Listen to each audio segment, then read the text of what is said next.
नमस्कार, आप देख रहे हैं बेबाक वार्ता 108 न्यूज और मैं हूं आपके साथ मानवी ठाकुर। प्रत्येक व्यक्ति के जीवन में 3 पड़ाव होते हैं, बालपन, युवापन और बुढ़ापा। इन तीनों ही पड़ाव में शरीर की अंतरिम जांच अति आवश्यक होती है। 5 वर्ष से 18 वर्ष तक, 18 वर्ष से 40 वर्ष तक और 40 से 80 वर्ष तक की जांच के बारे में बता रहे हैं कुशल अंतरिम रोग विशेषज्ञ डॉक्टर ऋषभ दीक्षित, जो कि देवभूमि में फिलहाल प्रैक्टिस कर रहे हैं। उन्हें बताया कि फुल बॉडी चेकअप आपके वर्तमान स्वास्थ्य स्थिति का आकलन करने के लिए हृदय, किडनी, लीवर और फेफड़ों सहित आपके पूरे शरीर का एक संपूर्ण चेकअप होता है। डायग्नोस्टिक स्कैन है, आपको ये जानने के लिए स्क्रीन करता है कि क्या आपके पास कोई स्पष्ट चेतावनी संकेत है या यदि आपके अंदर कोई असामान्यता है। शरीर यदि हृदय रोग, श्वसन रोग, कैंसर, मधुमेह, उच्च रक्तचाप, पाचन रोग आदि जैसी घातक बीमारियों के लिए कोई लक्षण है तो स्वास्थ्य जांच जल्दी से घंटी बजा सकती है।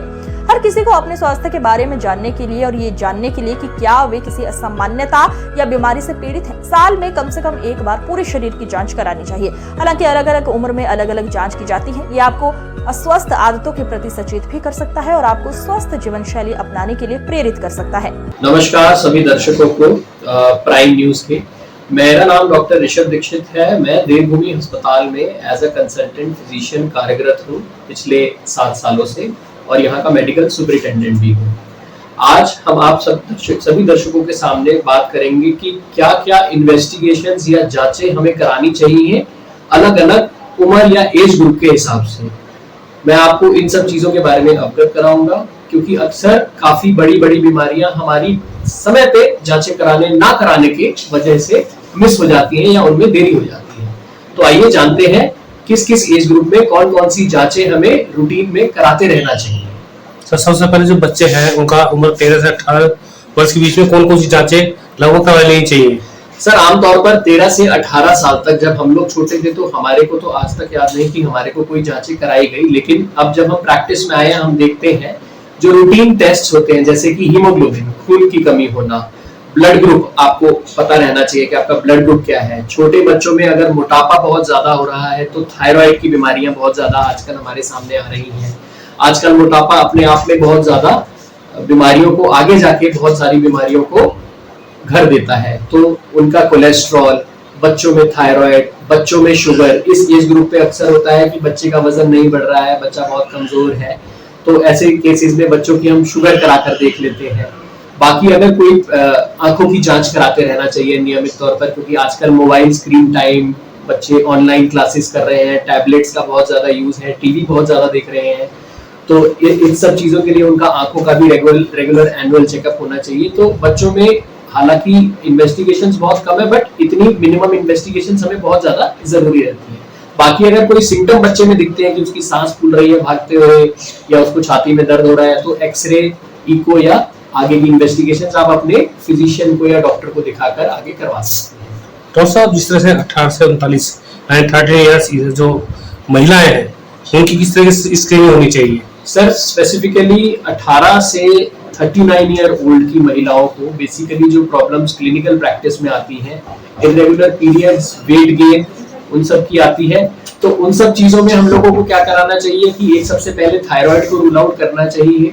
थायराइड को रूल आउट कराने के बाद हमें एक सर्वाइकल कैंसर इस एज ग्रुप में बहुत ज्यादा प्रेवलेंट रहता है, तो उनमें सर्वाइकल कैंसर के लिए पैप स्मीयर की जांच करानी चाहिए।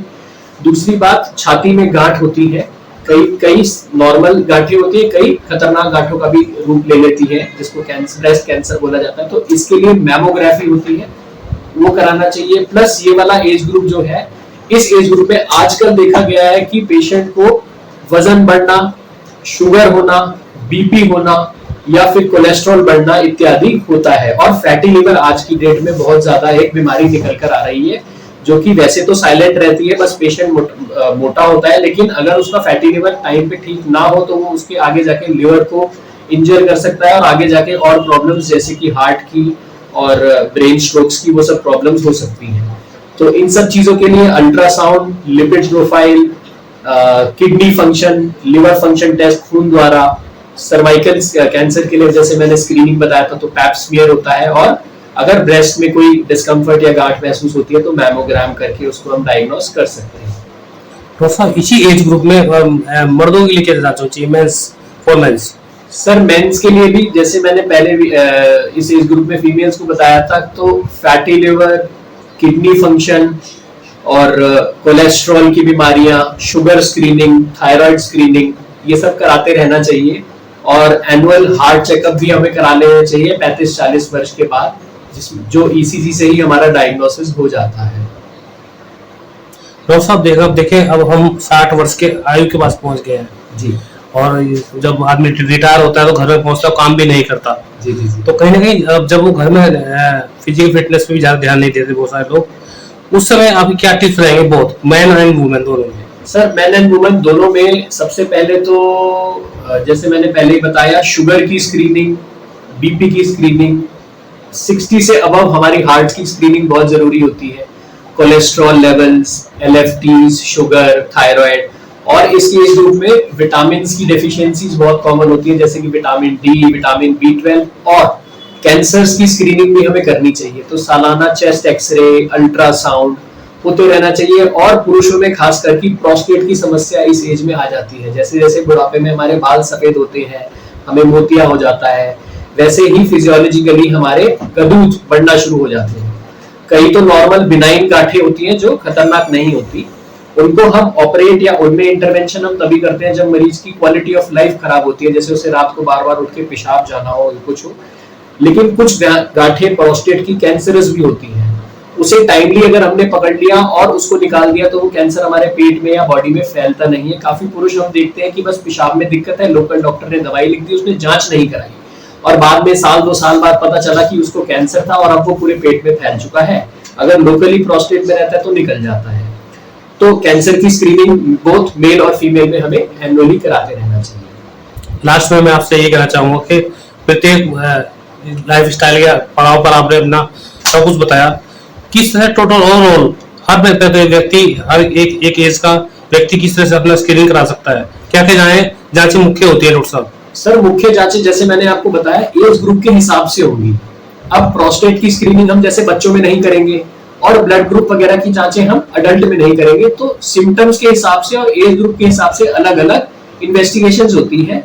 मेरा जनता से यही कहना है कि अगर आपको किसी भी उम्र में कोई सिम्टम हो रहा है, उसे इग्नोर ना करके अपने निकट डॉक्टर्स के जाके दिखा दीजिए और वह जो जांच लिखता है उसे जरूर कराइएगा। और सबसे बड़ी बात, अंत में मैं जाते जाते दर्शकों को ये बोलना चाहूंगा कि बीइंग अ डॉक्टर मैं खुद चाहता हूं कि हम दवाइयों से बचे, फिटनेस पे ध्यान दीजिए, जंक फूड ना खाइए, कम से कम आधा घंटा से 45 मिनट का व्यायाम आप लाइफ में जरूर करिए। छोटी छोटी चीजों के लिए अपनी स्कूटी और साइकिल मत निकालिए। मैं देखता हूँ बच्चों को बाल कटवाने हैं, बड़ों को बाल कटवाने, अपनी सोसाइटी में ही स्कूटी लेकर जाते हैं, पैदल घूमना बिल्कुल बंद कर दिया है। और टाइम से सोना, कम से कम 6 से 8 घंटे की नींद अवश्य ले। रात में मोबाइल सोने से 2 घंटे पहले बिल्कुल बंद कर दीजिए। हम लोग आजकल बिस्तर पे रील्स देखते देखते सोते हैं, तो हमारा माइंड बहुत एक्टिव होता है, तो सोने में टाइम लगता है। तो सोने से 1 या 2 घंटे पहले अपने मोबाइल को साइड रखिए, अच्छी नींद लीजिए, स्वस्थ रहिए और माँ गंगा की कृपा आप सब पे बनी रहे। नमस्कार।